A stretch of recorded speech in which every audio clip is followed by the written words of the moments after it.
અમદાવાદની વાત કરીએ। અમદાવાદના મણિનગરની કેકા શાસ્ત્રી કોલેજ વિવાદમાં આવી છે। કેકા શાસ્ત્રી કોલેજમાં એનએસયુઆઈના વિદ્યાર્થીઓને સાથે રાખી અને હોબાળો, પરીક્ષાના પેપરમાં કોર્સ બહારના પ્રશ્નો પૂછાયા હોવાનું સામે આવ્યું છે, જેને લઈ એનએસયુઆઈએ વિરોધ કર્યો છે। પરીક્ષાનું પેપર સિલેબસ મુજબ પ્રશ્નપત્ર પૂછાયું નથી, જેને લઈ એનએસયુઆઈનો હોબાળો। પેપર લખવા માટે 15 થી 20 જ મિનિટનો સમય અપાયાનો પણ એનએસયુઆઈએ આરોપ લગાવ્યો છે। બીકોમ સેમેસ્ટર 2 ની એનએસએસની પરીક્ષામાં સિલેબસ બહારનો પ્રશ્ન પૂછાયાનો પણ આરોપ।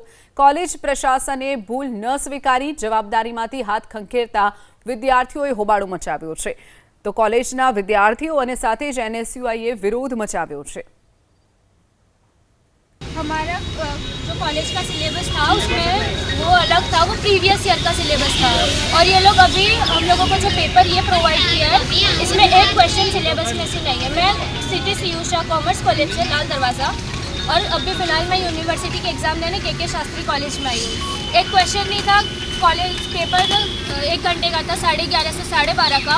ये लोग 12 बजे बोल रहे हैं कि भाई अब तुम लोगों को जो करना हो करो, आपको जितना लिखना है उतना लिखो, बट एक क्वेश्चन ये पेपर का नहीं आ रहा हम लोगों को, हम क्या करें? 300 स्टूडेंट है इधर, ना बोल रहे हैं कि ये सिलेबस के अंदर का ही है। 300 से ज़्यादा स्टूडेंट्स है, उसकी जिम्मेदारी कौन लेगा? फेल हो गए तो उसकी जिम्मेदारी कॉलेज वालों की, यूनिवर्सिटी की, जिम्मेदारी